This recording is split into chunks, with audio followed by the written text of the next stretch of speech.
കൃപാസനം മാതാവിന് ഒരുപാട് നന്ദി. റോമക്കാർക്ക് എഴുതിയ ലേഖനം 8-ാം അധ്യായം 28-ാം വാക്യം. ദൈവത്തെ വിളിച്ചപേക്ഷിക്കുന്നവർക്ക്, അവിടുത്തെ പദ്ധതി അനുസരിച്ച് വിളിക്കപ്പെട്ടവർക്ക് അവിടുന്ന് സകലതും നന്മയ്ക്കായി പരിണമിപ്പിക്കുന്നു. എൻ്റെ ജീവിതത്തിലെ ദൈവത്തിൻ്റെ വലിയ ഇടപെടൽ കൃപാസനം മാതാവിൻ്റെ മധ്യസ്ഥതയിലൂടെ നടന്നതാണ് എനിക്ക് സാക്ഷ്യമായിട്ട് പറയാനുള്ളത്. ഏറെ വർഷമായിട്ട് ഞാനൊരു ഗവൺമെൻറ് ജോലി കിട്ടാനായിട്ട് വളരെയേറെ പരിശ്രമിച്ചുകൊണ്ടിരിക്കുകയായിരുന്നു. കഴിഞ്ഞ 10-12 വർഷത്തോളമായി ഞാൻ ഒരുപാട് PSC പരീക്ഷകൾ എഴുതുകയും ആ പരീക്ഷകളിലെല്ലാം ഞാൻ ഒരുപാട് പരീക്ഷകളിൽ റാങ്ക് ലിസ്റ്റിൽ വരികയും ചെയ്തെങ്കിലും എനിക്ക് ഒരു റാങ്ക് ലിസ്റ്റിൽ നിന്ന് പോലും എനിക്ക് വിളിക്കാനായിട്ട് ജോലിക്കായിട്ട് വിളിച്ചിരുന്നില്ല. അത് വലിയൊരു സങ്കടമായിരുന്നു. പലപ്പോഴും വളരെ ചെറിയൊരു വ്യത്യാസത്തിനാണ് തൊട്ട് മുൻപത്തെ റാങ്ക് വരെ വിളിക്കുകയും എൻ്റെ റാങ്ക് വിളിക്കാതിരിക്കുകയും ചെയ്യുന്നൊരു സാഹചര്യം വരെ ഉണ്ടായിട്ടുണ്ട്. അപ്പോൾ അത് വളരെ വേദന നിറഞ്ഞൊരു കാര്യമായിരുന്നു. അങ്ങനെയാണ് ആദ്യമായിട്ട് ഉടമ്പടി എടുക്കാമെന്നുള്ളൊരു തീരുമാനത്തിൽ എൻ്റെ ഭാര്യയാണ് ആദ്യമായിട്ട് 2024 മാർച്ച് മാസം 16-ാം തീയതി ഉടമ്പടി എടുക്കുന്നത്. ഞാൻ ഉടമ്പടി എടുക്കുന്നത് ഓഗസ്റ്റ് മാസം 3-ാം തീയതി 2024 അതിനുണ്ടായ സാഹചര്യം, ഭാര്യ ഉടമ്പടി എടുത്തതിന് ശേഷം ഭാര്യയോട് കൂടി ചേർന്ന് ഞാൻ ഉടമ്പടി ജീവിതത്തിലൂടെ മുന്നോട്ട് പോയിക്കൊണ്ടിരിക്കുകയായിരുന്നു. ഞങ്ങൾ രണ്ടുപേരും ഒരുമിച്ച് ഉടമ്പടി പ്രാർത്ഥനകൾ ചൊല്ലുകയും ഉടമ്പടി തൈലം ഉപയോഗിക്കുകയും ഉടമ്പടിയുടെ ഉപ്പ് ഉപയോഗിച്ച് പ്രാർത്ഥിക്കുകയും ഒക്കെ ചെയ്തിരുന്നു. അതോടൊപ്പം തന്നെ പല പ്രേക്ഷിത പ്രവർത്തനങ്ങളും വിശ്വാസ പ്രമാണം ചൊല്ലി ഞങ്ങൾ കൃപാസനം പത്രം വിതരണം ചെയ്തിരുന്നു. മറ്റുള്ളവർക്ക് കൃപാസനത്തെക്കുറിച്ച് സാക്ഷ്യങ്ങൾ പറഞ്ഞിരുന്നു. മറ്റുള്ളവരെ കൃപാസനത്തിലേക്ക് വരാനായിട്ട് പ്രചോദിപ്പിച്ചിരുന്നു. അതോടൊപ്പം തന്നെ ഞങ്ങൾ അനാഥാലയങ്ങൾ സന്ദർശിക്കുകയും അവർക്ക് വേണ്ടി പണം കൊണ്ട് സഹായിക്കുകയും സാമ്പത്തികമായിട്ട് അവരോട് ചേർന്ന് നിൽക്കുകയും ഒക്കെ ചെയ്യുന്ന ഒരുപാട് പ്രവർത്തനങ്ങൾ ചെയ്തിരുന്നു. അതിൻ്റെ ഭാഗമായിട്ട് മെയ് മാസത്തിലെ ആദ്യമായിട്ട് ഒരു റാങ്ക് ലിസ്റ്റിൽ നിന്ന് എനിക്ക് ഗവൺമെൻറ് ജോലിക്കായിട്ട് ഒരു അഡ്വൈസ് മെമ്മോ വന്നു. അത് ഏറെ സന്തോഷകരമായ ഒരു അനുഭവമായിരുന്നു. അങ്ങനെ ഞാൻ ആ ജോലിയിൽ ജോയിൻ ചെയ്തു. വളരെ സന്തോഷത്തോടു കൂടി അത് ജോയിൻ ചെയ്തെങ്കിലും മനസ്സിലായത് ആ സ്ഥാപനം ഏറെ സാമ്പത്തികമായി ഞെരുക്കത്തിലായിരുന്ന ഒരു സ്ഥാപനമായിരുന്നു. അതുകൊണ്ട് തന്നെ ഗവൺമെൻറ് ജോലി ലഭിച്ചൊരു സന്തോഷമുണ്ടെങ്കിലും അതിൽ നിന്ന് ശമ്പളം കിട്ടാത്തൊരു സാഹചര്യത്തിലേക്ക് പോകുന്ന ഒരു വലിയ വിഷമകരമായ ഒരു സന്ധിയിലേക്ക് കടന്നു പോവുകയും ചെയ്തു. പക്ഷേ കൃപാസനം മാതാവ് എനിക്ക് തന്ന ജോലി ആയതുകൊണ്ട് തന്നെ ആ സഹനം വലിയൊരു വിജയമായി മാറുമെന്നുള്ള വലിയ വിശ്വാസം ഞങ്ങൾക്കുണ്ടായിരുന്നു. അങ്ങനെ കൃപാസനം മാതാവിനോടുള്ള ആ പ്രാർത്ഥനയിൽ ഉറച്ചു നിന്നുകൊണ്ട്, ആ ഉടമ്പടിയിൽ ഉറച്ചു നിന്നുകൊണ്ട് ഞങ്ങൾ മുന്നോട്ട് പോവുക തന്നെ ചെയ്തു. അങ്ങനെ തിരുവനന്തപുരത്തുള്ള ഞാൻ ആ ജോലിയിൽ ഞാൻ അവിടെ താമസിച്ചാണ് ജോലി ചെയ്തുകൊണ്ടിരുന്നത്. അങ്ങനെ ഒരു ദിവസം ഞാൻ എല്ലാ ദിവസവും രാവിലെ വിശുദ്ധ കുർബാനയ്ക്ക് പോയതിന് ശേഷം ഞാൻ മലയാള മനോരമ ദിനപത്രമാണ് വായിക്കാറുള്ളത്. ദിനപത്രം വായിച്ചപ്പോൾ അതിലൊരു പരസ്യം കണ്ടു. ഒരു ഗവൺമെൻറ് സ്ഥാപനത്തിലേക്ക് ഒരു പ്രത്യേക പോസ്റ്റിലേക്ക് മാനേജർ പേഴ്സണൽ എന്ന് പറയുന്ന ഒരു വലിയ തസ്തികയിലേക്കുള്ളൊരു ജോലിക്കായുള്ള പരസ്യമായിരുന്നു. അത് വായിച്ചപ്പോൾ എനിക്ക് തോന്നി, ഈ ക്വാളിഫിക്കേഷൻ എനിക്കുണ്ടെങ്കിലും ഇത് അപ്ലൈ ചെയ്താൽ എനിക്കൊന്നും കിട്ടാനായിട്ട് സാധ്യതയില്ല എന്ന് തോന്നിയതുകൊണ്ട് ഞാൻ ആ പത്രം അവിടെ മടക്കി വെച്ച് ഞാൻ റൂമിലേക്ക് പോയി. ഞാൻ ജോലിക്ക് വേണ്ടി കുളിച്ച് തയ്യാറായി താഴേക്ക് ഇറങ്ങി വന്ന് ജോലിക്ക് പോകാനായിട്ട് ഒരുങ്ങുമ്പോൾ സ്റ്റെയർ കേസ് ഇറങ്ങുന്ന സമയത്ത് മാതാവിൻ്റെ വലിയൊരു പ്രചോദനം എനിക്കുണ്ടായി. നീ ആ പത്രം ഒന്നും കൂടി എടുത്ത് വായിച്ചു നോക്കൂ, നീ അതിൻ്റെ ആ ജോലിയിലേക്ക് ഒന്ന് അപ്ലൈ ചെയ്യുമെന്നിങ്ങനെ കണ്ടിന്യൂസ് ആയിട്ട് പറഞ്ഞുകൊണ്ടിരിക്കുകയാണ്. ഞാൻ ആ ഹോസ്റ്റലിൽ നിന്ന് പുറത്തേക്ക് ഇറങ്ങി ഗേറ്റ് കടന്നെങ്കിലും മാതാവ് ഇങ്ങനെ വീണ്ടും പറയുന്നതുകൊണ്ട് തന്നെ ഞാൻ തിരിച്ചു വന്ന് ആ പത്രം തുറന്ന് ആ ഭാഗം ഞാൻ ഫോട്ടോ എടുത്ത് കൊണ്ടുപോയി. അങ്ങനെ ഞാൻ അവിടെ അന്ന് തന്നെ ആ ജോലിയിൽ അപ്ലൈ ചെയ്തു. അത് അപ്ലൈ ചെയ്തെങ്കിലും ഞാനത് മറന്നുപോയി. കാരണം അത് കിട്ടാനായിട്ടുള്ള സാധ്യതയൊന്നും ഇല്ലാത്തൊരു ജോലിയായിരുന്നു. ഇത് വിളിക്കുമെന്നൊരു പ്രതീക്ഷ ഉണ്ടായിരുന്നില്ല. പക്ഷേ അത്ഭുതം എന്നോണം എനിക്ക് ആ ജോലിയിൽ ഇൻ്റർവ്യൂ കോൾ വന്നു. ഇൻ്റർവ്യൂ കോൾ വന്നപ്പോൾ തന്നെ വലിയ അതിശയമായിരുന്നു. അങ്ങനെ ഞാൻ ആ ജോലിയെ പറ്റി അന്വേഷിച്ചപ്പോൾ അത് വലിയൊരു സ്ഥാപനമാണ്. 500ഓളം എംപ്ലോയീസ് ജോലി ചെയ്യുന്ന ഒരു സ്ഥാപനത്തിൽ പേഴ്സണൽ ഡിപ്പാർട്ട്മെൻറ്റിൻ്റെ ഹെഡ് ഓഫ് ദി ഡിപ്പാർട്ട്മെൻ്റ് ആയിട്ടാണ് ആ തസ്തിക വരുന്നത്. അത് കിട്ടുക എന്ന് പറയുന്നത് വലിയൊരു ശ്രമകരമായ ഒരു കാര്യം തന്നെയാണ് എന്ന് മനസ്സിലായി. എന്നിരുന്നാലും ഞാൻ ഇൻ്റർവ്യൂവിന് വേണ്ടി തയ്യാറായി കൃപാസനം മാതാവിനോട് പ്രാർത്ഥിച്ചുകൊണ്ടിരുന്നു. ഉടമ്പടി തൈലവും മറ്റ് ഉടമ്പടി വസ്തുക്കളും ഒക്കെ ഉപയോഗിച്ച് പ്രാർത്ഥിച്ചുകൊണ്ടിരുന്നു. പ്രേക്ഷിത പ്രവർത്തനങ്ങൾ തുടർന്നുകൊണ്ടിരുന്നു. അങ്ങനെ ഇൻ്റർവ്യൂവിന് ഞാൻ പോകുമ്പോൾ ഉടമ്പടി തൈലം ഉപയോഗിച്ച് പ്രാർത്ഥിച്ചാണ് ഞാൻ ഇൻ്റർവ്യൂവിന് സർട്ടിഫിക്കറ്റ് വെരിഫിക്കേഷനായിട്ട് കയറാനായിട്ട് പോകുന്നത്. മാതാവിൻ്റെ കാശുരൂപം എപ്പോഴും എൻ്റെ നെഞ്ചോട് ചേർത്ത് ഞാൻ വെച്ചിട്ടുണ്ടായിരുന്നു, മാതാവ് എനിക്ക് വേണ്ടി മാധ്യസ്ഥം വഹിക്കാനായിട്ട്. അങ്ങനെ അവിടെ സർട്ടിഫിക്കറ്റ് വെരിഫിക്കേഷൻ ചെന്നപ്പോഴാണ് മറ്റൊരു കാര്യം ഞാൻ അറിയുന്നത്.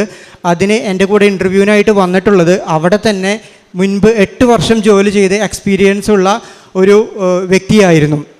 അതുകൊണ്ട് തന്നെ എനിക്ക് ആ ജോലി കിട്ടുക എന്ന് പറയുന്നത് യാതൊരു സാധ്യതയുമില്ലാത്ത കാര്യമായിട്ട് എനിക്ക് അപ്പോൾ തന്നെ മനസ്സിലായി. എന്നിരുന്നാലും കൃപാസന മാതാവിൻ്റെ വലിയൊരു മാധ്യസ്ഥം എനിക്കുണ്ടെന്ന് ഞാൻ വിശ്വസിച്ചിരുന്നു. അങ്ങനെ ഞാൻ മാതാവിനോട് പ്രാർത്ഥിച്ചുകൊണ്ട് ഞാൻ ആ ഇൻ്റർവ്യൂവിൽ അറ്റൻഡ് ചെയ്തു. ഇൻ്റർവ്യൂ പല ചോദ്യങ്ങളും, ഏറെ വിഷമകരമായ പല ചോദ്യങ്ങളും അതിൽ ചോദിച്ചെങ്കിലും ഞാൻ എങ്ങനെയാണ് അതിന് ഉത്തരം പറഞ്ഞതെന്ന് എനിക്കിപ്പോഴും അറിയില്ല. കാരണം കൃപാസന മാതാവ് എന്നോടുകൂടെ ചേർന്നിരുന്നു കൊണ്ട് പല ചോദ്യങ്ങൾക്കും എനിക്ക് വേണ്ടി ഉത്തരം പറഞ്ഞു എന്നാണ് ഞാൻ വിശ്വസിക്കുന്നത്. അങ്ങനെ മാതാവിൻ്റെ വലിയ സഹായത്തോടു കൂടി ഞാൻ ആ ഇൻ്റർവ്യൂ വളരെ നന്നായിട്ട് പെർഫോം ചെയ്ത് ഞാൻ പുറത്തിറങ്ങിയപ്പോൾ അവിടെയുള്ള മറ്റുള്ളവരോട് സംസാരിച്ചപ്പോൾ അവർ പറഞ്ഞു, താങ്കൾക്ക് ഈ ജോലി കിട്ടാനായിട്ട് യാതൊരു സാധ്യതയില്ല. കാരണം ഇത് രാഷ്ട്രീയമായ സ്വാധീനമുള്ളവർക്കും അതുപോലെ തന്നെ ഇവിടെ ഓൾറെഡി ജോലി ചെയ്ത ആൾക്ക് തന്നെയാണ് ഇത് കിട്ടാനായിട്ട് സാധ്യതയുള്ളതെന്ന് പറഞ്ഞു. അപ്പോൾ വലിയ നിരാശയാണെങ്കിലും മാതാവിൻ്റെ വലിയ സഹായം ഉണ്ടാവുമെന്നുള്ളൊരു പ്രതീക്ഷയോടുകൂടി ഞാൻ തിരിച്ചു പോന്നു.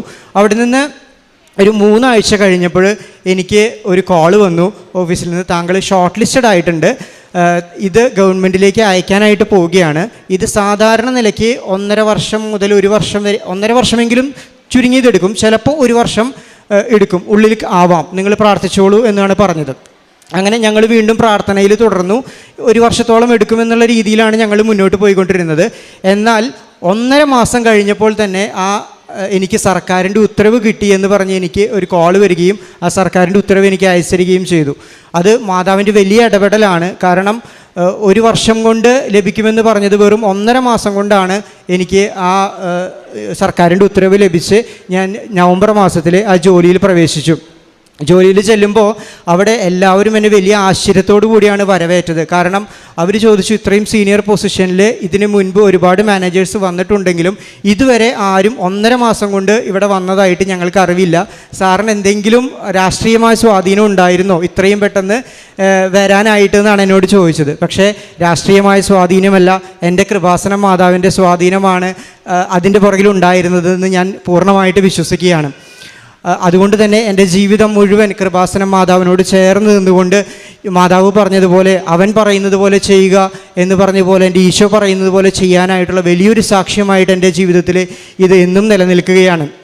ഇന്ന് ഞാൻ എൻ്റെ ജീവിതം, എൻ്റെ ഉടമ്പടിക്ക് മുൻപുള്ള ജീവിതം സാധാരണ ഒരു ക്രൈസ്തവ ജീവിതം മാത്രമായിരുന്നെങ്കിൽ ഇന്നത്തെ എൻ്റെ ക്രൈസ്തവ ജീവിതം എന്ന് പറയുന്നത് ഉടമ്പടിയിൽ അടിയുറച്ച് വിശ്വസിച്ചുകൊണ്ട് ഏറ്റവും തീക്ഷ്ണതയോടുകൂടി എങ്ങനെ മാതാവ് പറഞ്ഞതുപോലെ ഈശോയെ പോലെ, ഈശോ പറയുന്നത് പോലെ ജീവിക്കാൻ എങ്ങനെ സാധിക്കുമെന്ന് ചിന്തിച്ചുകൊണ്ടാണ് ഞാൻ ഓരോ നിമിഷവും മുന്നോട്ട് പോകുന്നത്. ഉടമ്പടിയിൽ ആവശ്യപ്പെട്ടിരിക്കുന്ന എല്ലാ കാര്യങ്ങളും, കാരുണ്യ പ്രവർത്തികൾ ചെയ്യുന്നതായിക്കോട്ടെ, അനാഥാലയങ്ങൾ സന്ദർശിക്കുകയും അവർക്ക് വേണ്ടി പണം കൊടുക്കുകയും പാവപ്പെട്ടവർക്ക് പൊതിച്ചോറ് വിതരണം ചെയ്യുകയും പള്ളിയിൽ നിന്ന് മറ്റു കാര്യങ്ങൾക്ക് വേണ്ടി മുന്നോട്ട് പോവുകയും ഒക്കെ ചെയ്യുന്നു. അതോടൊപ്പം തന്നെ കൃപാസന മാതാവിൻ്റെ വലിയ സാക്ഷ്യത്തെക്കുറിച്ച് ഞാൻ എല്ലാവരോടും എൻ്റെ അനുഭവം, ജീവിതാനുഭവം പങ്കുവെച്ചുകൊണ്ട് അവരെ എല്ലാവരെയും കൃപാസനത്തിലേക്ക് ഞാൻ ക്ഷണിക്കാറുണ്ട്. തീർച്ചയായിട്ടും അവരിൽ പലരും ഇവിടെ വന്നതായിട്ടും എനിക്ക് വലിയ സന്തോഷം നൽകുന്ന കാര്യമാണ്. അതുപോലെ തന്നെ വിശ്വാസ പ്രമാണം ചൊല്ലിക്കൊണ്ട് ഞങ്ങളെല്ലാവർക്കും കൃപാസനം പത്രം വിതരണം ചെയ്യാറുണ്ട്. അങ്ങനെ ഏറെ കാരുണ്യ പ്രവർത്തികളിലൂടെ മുന്നോട്ട് പോയിക്കൊണ്ട് കൃപാസന മാതാവിൻ്റെ കൈ പിടിച്ചുകൊണ്ട് ജീവിതം മുന്നോട്ട് പോകാനായിട്ട് സാധിക്കുമെന്ന് വിശ്വസിക്കുന്നു. കൃപാസന മാതാവിന് ഒരുപാട് നന്ദി. എസെക്കിയേൽ പ്രവാചകൻ്റെ പുസ്തകം 37:11 മുതലുള്ള തിരുവചനങ്ങളിൽ, ഞങ്ങളുടെ അസ്ഥികൾ വരണ്ടിരിക്കുന്നു, പ്രതീക്ഷ നശിച്ചിരിക്കുന്നു, ഞങ്ങൾ തീർത്തും പരിത്യക്തരായിരിക്കുന്നു എന്ന് അവർ പറയുന്നു. ആകയാൽ അവരോട് പ്രവചിക്കുക, ദൈവമായ കർത്താവ് അരുളി ചെയ്യുന്നു, എൻ്റെ ജനമേ, ഞാൻ കല്ലറകൾ തുറന്ന് നിങ്ങളെ ഉയർത്തും, ഇസ്രായേൽ ദേശത്തേക്ക് ഞാൻ നിങ്ങളെ തിരികെ കൊണ്ടുവരും. ജോബിൻ ജോളി 6 വർഷത്തിലധികമായി താൻ ശ്രമിച്ചിരുന്ന ഒരു ഗവൺമെൻറ് ജോലി ഒത്തിരിയേറെ ലിസ്റ്റുകളിലൊക്കെ താൻ വരും, എന്നാൽ വളരെ നാരോ വേയിൽ അതൊക്കെ, അതായത് അപ്രസക്തമായ രീതിയിലൊക്കെ താൻ തഴയപ്പെടുന്നു. തനിക്ക് ആ ലിസ്റ്റിൽ തനിക്കതിന് ഒരു പോസ്റ്റായിട്ട് തനിക്കത് ലഭിക്കാനായിട്ടൊന്നും സാധിക്കുന്നില്ല. പിന്നീടാണ് വൈഫ് ഉടമ്പടി എടുത്തതിന് ശേഷം ഈ മകനും ഇവിടെ വന്ന് ഉടമ്പടി എടുത്ത് വൈഫിനോട് ചേർന്ന് തന്നെ ഉടമ്പടി ജീവിതം നയിക്കുന്നു. അങ്ങനെ ഉടമ്പടി ജീവിതം നയിച്ച് മുമ്പോട്ട് പോയി. പിന്നീട് തനിക്ക് ഉടമ്പടി എടുത്തതിൻ്റെ ഭാഗമായി മാതാവ് ജോലി, അതായത് ഒരു നല്ല ജോലി ലഭിക്കുന്നുണ്ട്, എന്നാൽ കുറച്ചുകൂടി ബെറ്ററായിട്ടുള്ള ഒരു പോസ്റ്റ് തനിക്ക് കിട്ടണം, അതിന് വേണ്ടിയിട്ട് ആഗ്രഹമുണ്ടായിരുന്നു. അങ്ങനെ ഇരിക്കുമ്പോൾ തനിക്ക് ഉണ്ടായ ഒരു പ്രചോദനം, അതുകൊണ്ട് തന്നെയാണ് സങ്കീർത്തനം 32:8 പറയുന്നുണ്ട്, ഞാൻ നിന്നെ ഉപദേശിക്കാം, നീ നടക്കേണ്ട വഴി കാണിച്ചു തരാം, ഞാൻ നിൻ്റെ മേൽ ദൃഷ്ടി ഉറപ്പിച്ച് നിന്നെ ഉപദേശിക്കാം. താൻ വേണ്ട എന്ന് അത് തനിക്കത് ലഭിക്കില്ല, ഒരു അഡ്വർടൈസ്മെൻറ്റ് കാണുമ്പോൾ ലഭിക്കില്ല എന്ന് താനങ്ങ് ഉറച്ച് തീരുമാനിച്ച കാര്യം പടിയിറങ്ങിപ്പോകുമ്പോഴും അമ്മ പുറകെ ചെന്ന് ഓർമ്മിപ്പിക്കുകയാണ്. അതുതന്നെയാണ് ഈ മകൻ ഇവിടെ പറയുക, മാതാവ് സ്വാധീനിച്ചു, മാതാവാണ് എനിക്ക് വേണ്ടിയിട്ട് ഇൻഫ്ലുവൻസ് ചെയ്തത്. എനിക്ക് രാഷ്ട്രീയ പാർട്ടികളോ അല്ലെങ്കിൽ മറ്റ് നല്ല പൊസിഷനിലുള്ളവരോ ഒന്നും എനിക്കില്ലായിരുന്നു. ഈ മകൻ ഓഫീസിലേക്ക് ചെല്ലുമ്പോൾ പിന്നീട് അവിടെയുണ്ടായ ആ ഒരു അനുഭവത്തിൽ നിന്നാണ് ഈ മകൻ ഇവിടെ അങ്ങനെ പറയേണ്ടി വരുന്നത്. അങ്ങനെ തനിക്ക് ഏറ്റവും നല്ല രീതിയിലുള്ള നല്ല പൊസിഷനിലുള്ള ഒരു ഗവൺമെൻറ് ജോലി ലഭിക്കുവാനായിട്ടിടയായി എന്നാണ് പിന്നീട് ജോബിൻ ജോളി തൻ്റെ അനുഭവ സാക്ഷ്യത്തിലൂടെ വ്യക്തമാക്കുക. അതൊന്നും തൻ്റെ കഴിവല്ല, ഉടമ്പടി എടുത്തത് വഴി പരിശുദ്ധ അമ്മ ഏത്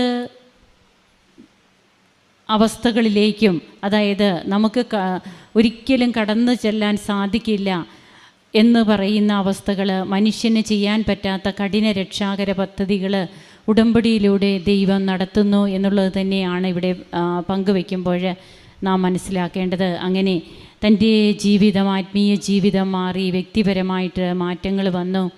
തൻ്റെ കുടുംബവും അതുപോലെ മറ്റുള്ളവർക്ക് വേണ്ടിയിട്ടുള്ള അവരെ കൂടി തങ്ങളുടെ ജീവിതത്തിൽ ഉൾപ്പെടുത്തിക്കൊണ്ടുള്ള ഒരു ജീവിതം നയിക്കുന്നതിന് സാധിക്കുമ്പോഴാണ് ഇവിടെ തിരുവചനം പങ്കുവയ്ക്കുക. ആകയാൽ അവരോട് പ്രവചിക്കുക, കല്ലറകൾ തുറന്ന് ഞാൻ നിങ്ങളെ ഉയർത്തും, ഇസ്രായേൽ ദേശത്തേക്ക് ഞാൻ നിങ്ങളെ തിരികെ കൊണ്ടുവരും. അടച്ചുപൂട്ടപ്പെട്ട കല്ലറകളിൽ നമ്മുടെ പ്രതീക്ഷകളെല്ലാം നശിച്ചു, ഇനി ഒന്നും സാധിക്കില്ല എന്ന് നാം ചിന്തിക്കുമ്പോൾ അത് നമ്മുടെ മാത്രം ചിന്തകളാണ്. ദൈവത്തിൻ്റെ പദ്ധതി, നാം ആ പദ്ധതിയോട് അനുരൂപപ്പെട്ട് നമ്മെ തന്നെ ദൈവതിരുമനസ്സിന് അടിയറ വെച്ച് ദൈവം ആഗ്രഹിക്കുന്നത് പോലെ, അവൻ പറയുന്നത് പോലെ ചെയ്യുമ്പോൾ വസ്ത്രമില്ലാത്തവർക്ക് വസ്ത്രം കൊടുക്കുവാനും അതുപോലെ ഭക്ഷണമില്ലാത്തവർക്ക് ഭക്ഷണം ഏകുവാനും, കാരാഗൃഹത്തിൽ കിടക്കുന്നവരെ പരിചരിക്കുവാനും, പോയി കാണുവാനും, രോഗികളെ ശുശ്രൂഷിക്കുവാനും, ഇവിടെയൊക്കെയാണ് ഈശോയുടെ പല മുഖങ്ങൾ നാം കാണുക. ഈ മുഖങ്ങളൊക്കെ നമ്മുടെ ജീവിതത്തിൽ നാം കർത്താവ് തന്നെയാണ് എന്നോർത്ത് ശുശ്രൂഷിക്കുമ്പോൾ ജോബിൻ ജോളി പറയുന്നത് പോലെ എല്ലാറ്റിലും ദൈവമഹത്വം പ്രത്യക്ഷപ്പെടും. അങ്ങനെ ഇന്ന് തനിക്ക് കിട്ടിയ തൻ്റെ ജോലിയെക്കുറിച്ച് ഈ മകൻ ഇവിടെ പങ്കുവയ്ക്കുന്നു. ആ ജോലി സാധ്യതകൾ എല്ലാറ്റിനും ദൈവത്തിന് നന്ദി പറയുമ്പോൾ കരങ്ങളടിച്ച് നമുക്കും ഈശോയ്ക്കും അമ്മയ്ക്കും നന്ദി പറയാം, ദൈവത്തെ മഹത്വപ്പെടുത്താം.